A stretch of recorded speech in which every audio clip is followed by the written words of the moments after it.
This is a mirror image of the larynx. The vocal cord seen on the left is paralyzed, but the voice is good because the cord is fixed in the median position and is able to make efficient contact with the normal cord in phonation.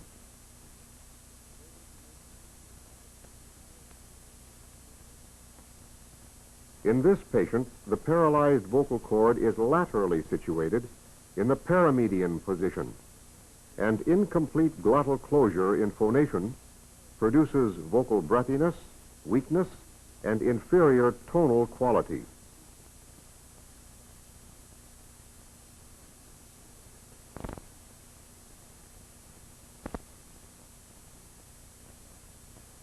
A non-reactive synthetic is injected into the paralyzed vocal cord to effect more efficient glottal closure, shifting the vocal margin to the midline. Better contact between the two cords in phonation results.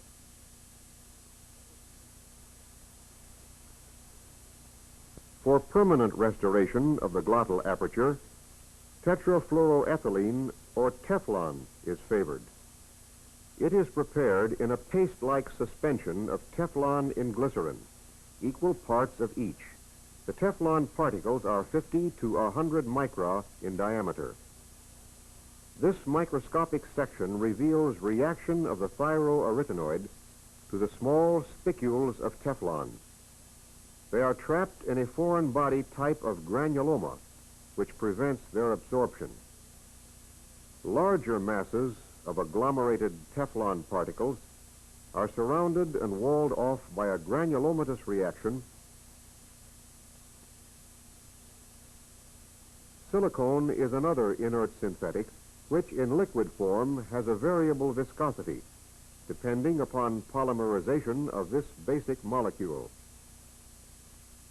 At this viscosity, about 6,000 centistokes, silicone requires from 1 to 4 months to be absorbed, depending upon the amount injected and the size of the vocal cords. Silicone evokes no tissue reaction and is apparently slowly absorbed. It is therefore used for temporary restoration of voice when it is not known if chordal paralysis is permanent or when it is desired to preview the voice before permanent commitment with Teflon.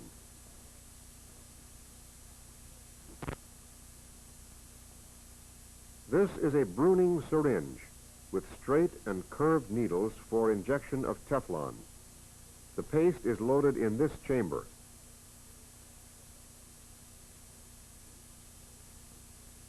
When the ratchet-type handle is compressed, Teflon suspension is ejected from the needle. Teflon escapes in a paste-like stream. Silicone requires less pressure to deliver than Teflon, and a 2 or 3 cc lure lock syringe is adequate.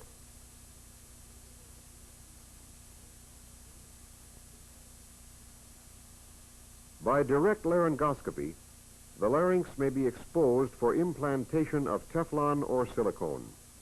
Topical anesthesia alone is usually sufficient, but in this patient, an uncontrollable gag reflex made general anesthesia mandatory. A wraparound chest respirator maintains respiratory exchange under pentothal anectine anesthesia in this patient. A direct laryngoscope has been introduced and the larynx exposed. Support is augmented by a laryngoscope holder. Teflon will be injected. The needle is introduced, the cord penetrated, and the syringe compressed. When injection is performed by indirect laryngoscopy, the tongue is held by an assistant following topical anesthetization. A mirror is passed into the pharynx. In this patient, the vocal cord seen here on the left is paralyzed in the paramedian position. Incomplete approximation of the cords in phonation has impaired their ability to resist subglottic air pressure effectively, and the voice is breathy and without strength. This is as loud as I can talk. A curved needle affixed to the previously loaded syringe is passed through the mouth and into the pharynx. The needle passes down over the epiglottis and holds it forward out of the field. Observe the small metallic guard on the needle. This prevents too deep penetration of the cord. The paralyzed cord is approached in its most lateral aspect to avoid infiltrating the vocalis portion. The needle is thrust into the cord to the level of the guard. As the patient phonates intermittently and gently to identify the midline, the synthetic is deposited. From 1/10 to 6/10 cc may be required. When the vocal edge of the cord has been shifted to the median position, the injection is completed and the needle withdrawn. Immediately following injection, more effective contact between the cords in phonation is observed.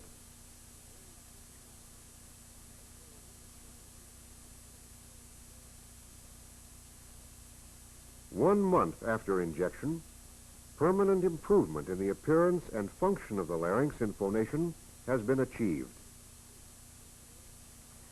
My voice is more clear now.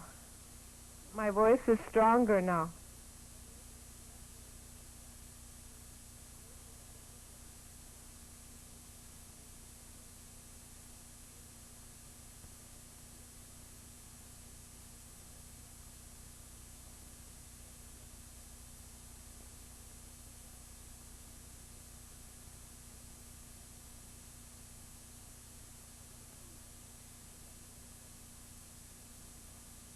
This is a mirror view of the larynx, photographed at a camera speed of 5,000 frames per second.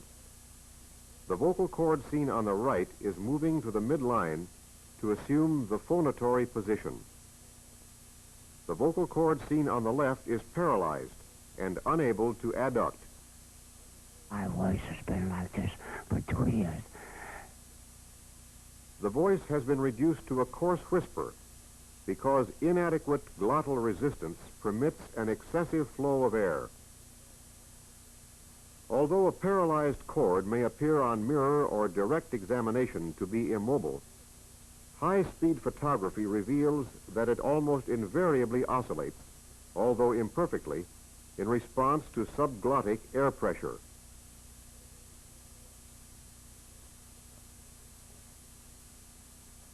This is how my voice sounds after the injection that I had at the present time. The injection of Teflon glycerin suspension has shifted the paralyzed cord medially.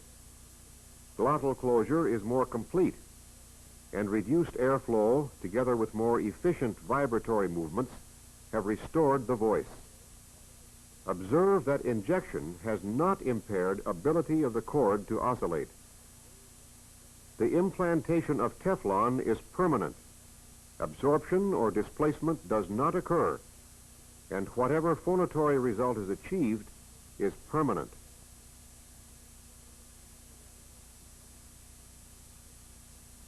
I'm 37 years old. My voice has been like this for 12 years. The paralyzed cord seen here on the right is laterally fixed in the so-called intermediate position. The glottis remains open in phonation. The paralyzed cord is atrophic, but still oscillates, although out of phase and with decreased amplitude.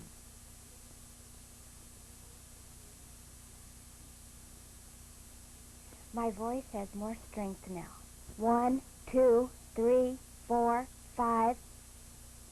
Increased lateral support by silicone has shifted the cord medially, closing the glottis in phonation.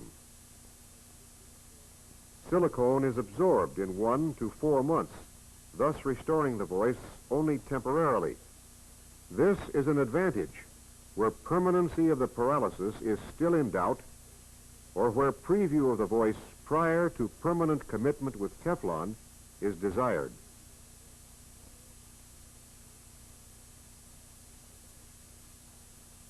My voice has been like that for about 8 months. The vocal cord seen on the left is paralyzed in the paramedian position. It lacks sufficient intrinsic tension to establish contact with the normal cord in phonation, and the voice is weak and breathy. Glottic tension and airflow relationships are disturbed, producing a certain irregularity in oscillation, which in turn affects vocal quality.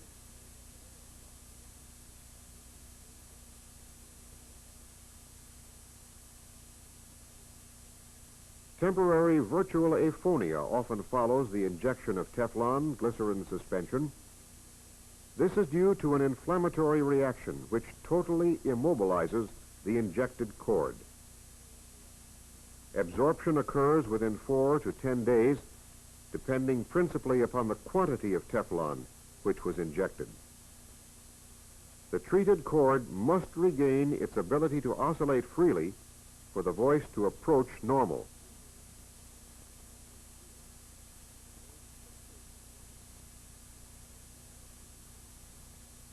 This is my voice 6 months after my injection.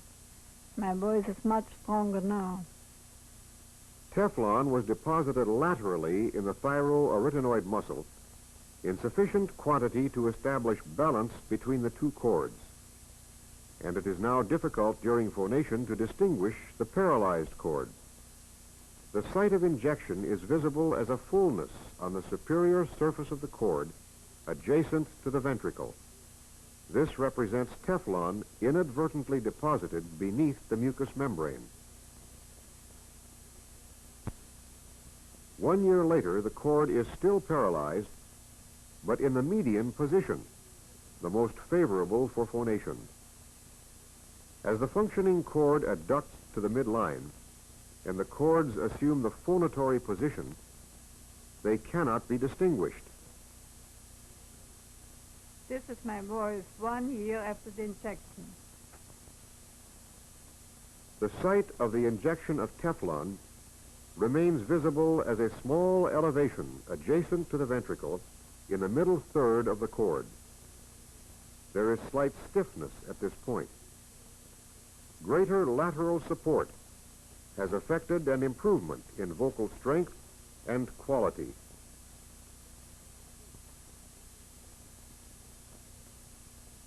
The intracordal injection of synthetics is practical and effective in the treatment of selected dysphonias.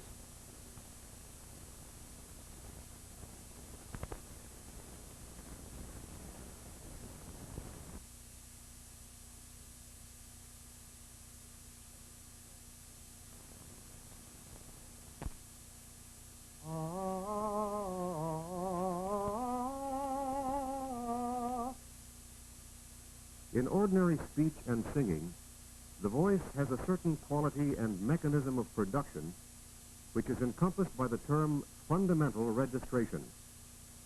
This is the appearance of the larynx in fundamental registration as visualized by laryngeal mirror and photographed at the usual sound speed of 24 frames per second.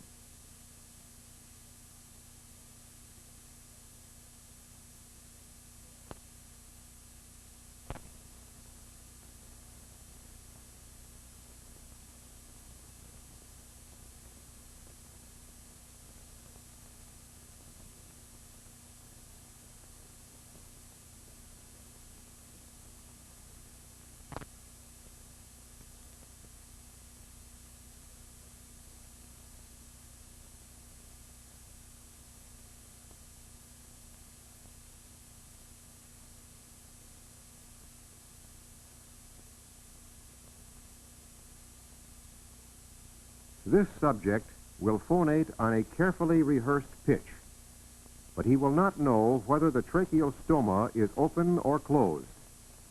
Actually, it is open, so that air escapes through the neck and not through the larynx. The vocal cords have assumed the phonatory position. They should now evidence rhythmic lateral contractions to establish pitch if the neurochronaxic theory is correct.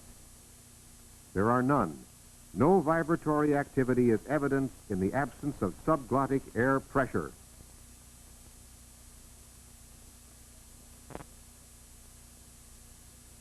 This larynx also shows that the vocal cords are incapable of active lateral contractions in the absence of air pressure. Even though the tracheal air column is escaping through the neck, air impinges on the under surface of the vocal cords, producing some degree of subglottic pressure.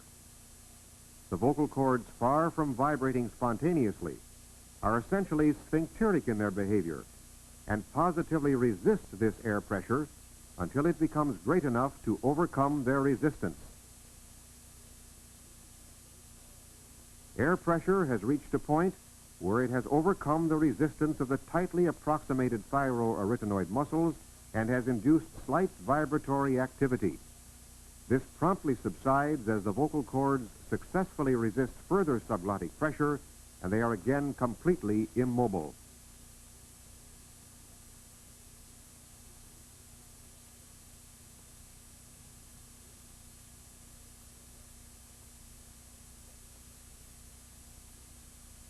When the tracheal stoma is uncovered, the vocal cords should not immediately stop vibrating if they are rhythmically contracting because of neural impulses.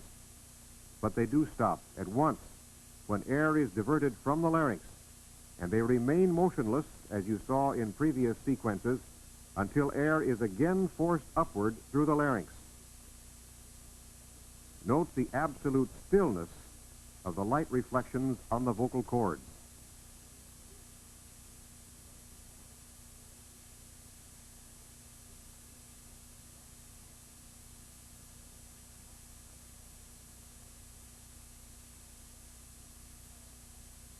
When the stoma is closed and air is diverted upward through the larynx, we note first a small central opening, then progressively larger ones as subglottic air pressure builds up and exerts its full effect. This is not the picture of actively contracting muscles, but rather that of a sphincter stubbornly resisting pressure from below.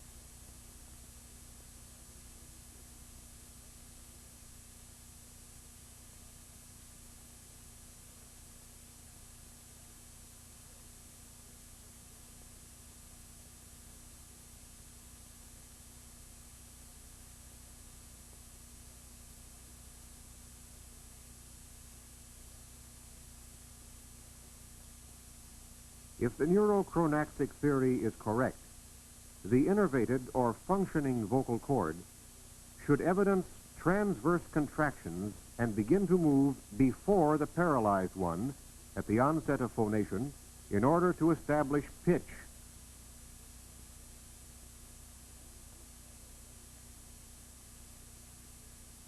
The normal vocal cord does not move first. It vibrates together with the paralyzed one when both are activated by the rising air column.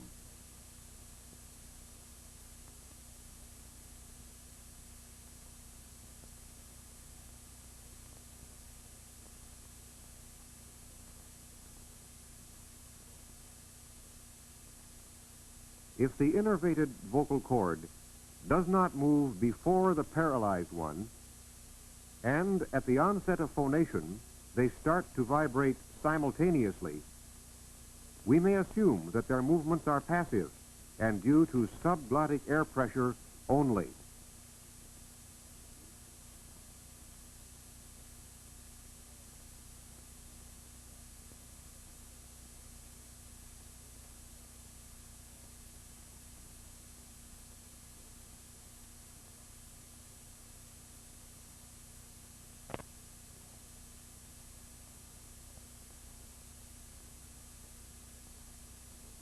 This action demonstrates, as in the tracheostomy sequence, that resistance of the vocal cords must be overcome by significant air pressure before they will move laterally.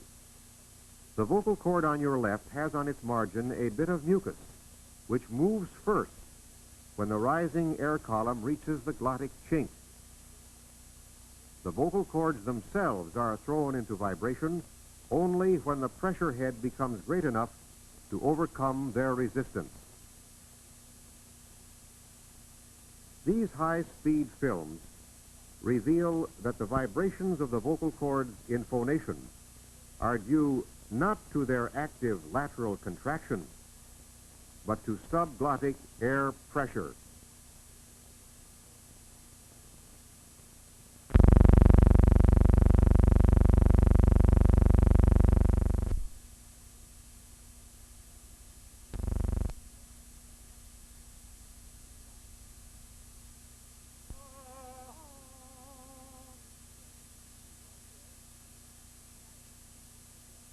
In passing from fundamental to falsetto and back, there is often a sudden acoustical and physiologic change known as the falsetto break.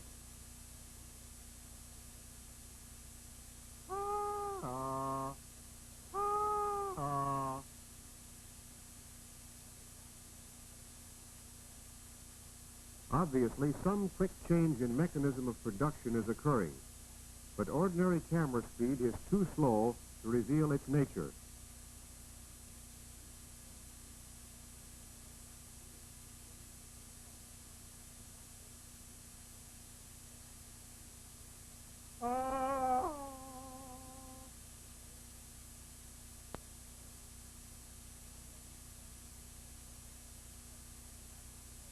These vocal cords, or thyroarytenoid muscles, are vibrating in fundamental registration at about 300 times per second.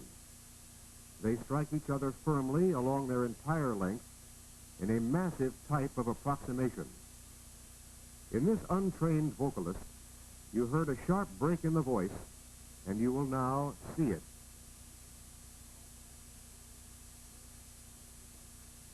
The break begins here.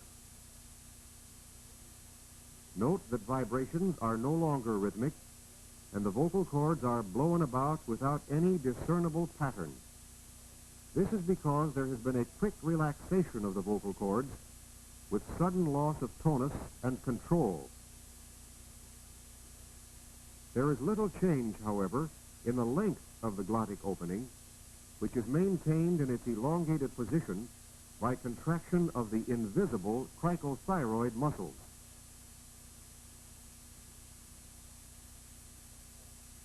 The cricothyroids oppose the thyroarytenoids, or vocal cords, and put them on tight stretch. In ascending from low to high fundamental, these muscles pull against each other with increasing tension and finally reach a point where continued rise in pitch by this mechanism is impossible. A quick muscular readjustment then occurs to bring the falsetto mechanism into play, and this moment of transition is the falsetto break.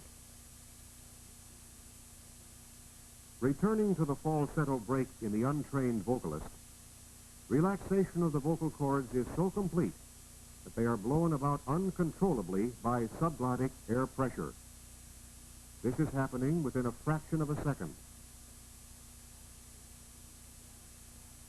Finally, the vocal cords recover their tonus as the falsetto mechanism comes into play, and there emerges again a rhythmic, but now different vibratory pattern, the falsetto. So reduced that it is not apparent. High-speed photography has so slowed the action that changes in pitch are best demonstrated in a frame-by-frame analysis.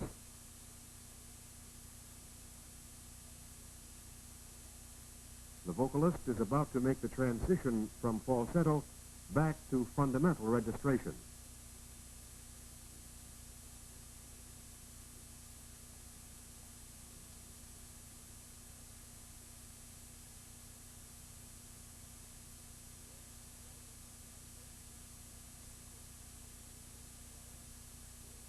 And now again, fundamental registration.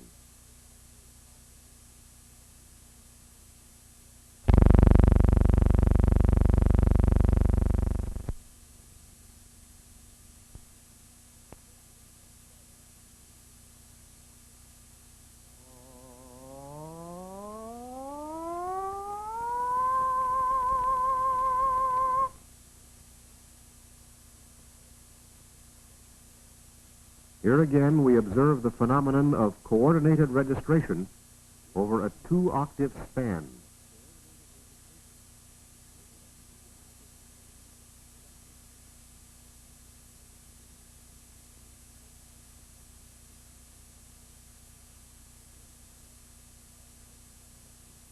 This represents the ultimate in vocal training and skill.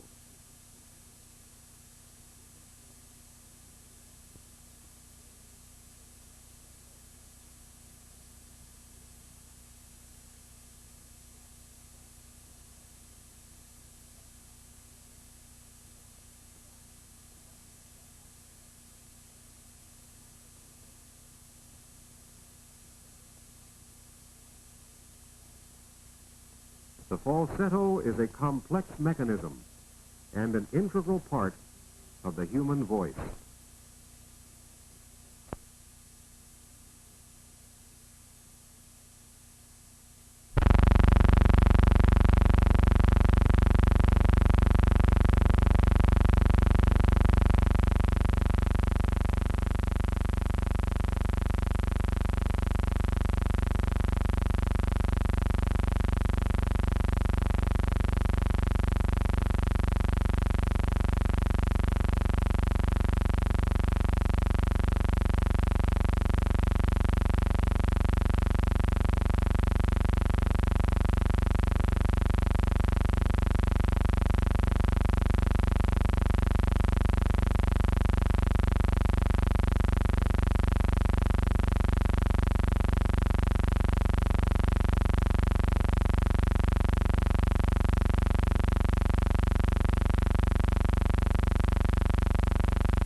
performed by indirect laryngoscopy, the tongue is held by an assistant following topical anesthetization. A mirror is passed into the pharynx. In this patient, the vocal cord seen here on the left is paralyzed in the paramedian position. Incomplete approximation of the cords in phonation has impaired their ability to resist subglottic air pressure effectively, and the voice is breathy and without strength. This is as loud as I can talk.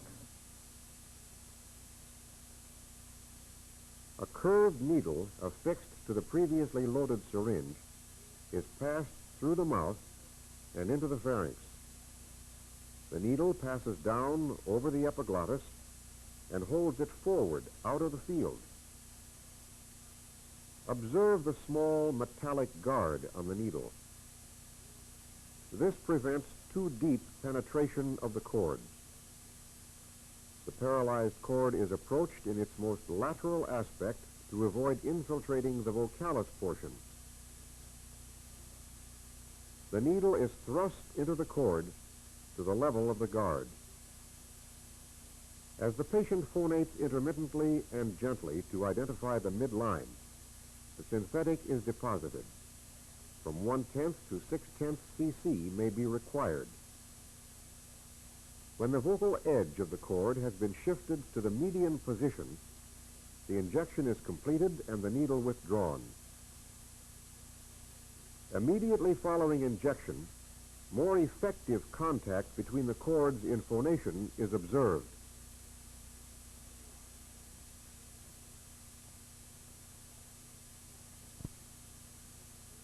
One month after injection, permanent improvement in the appearance and function of the larynx in phonation has been achieved.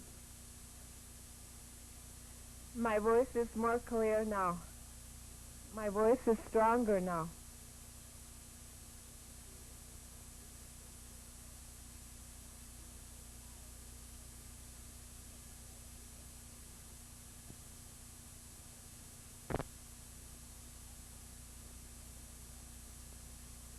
My voice has been like that for about 8 months. The vocal cord seen on the left is paralyzed in the paramedian position.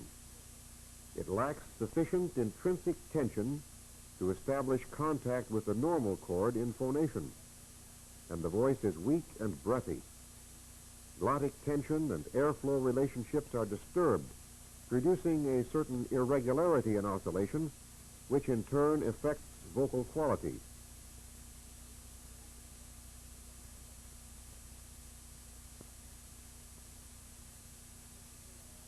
Temporary virtual aphonia often follows the injection of Teflon glycerin suspension.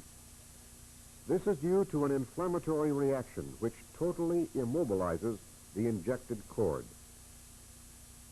Absorption occurs within 4 to 10 days, depending principally upon the quantity of Teflon which was injected. The treated cord must regain its ability to oscillate freely for the voice to approach normal.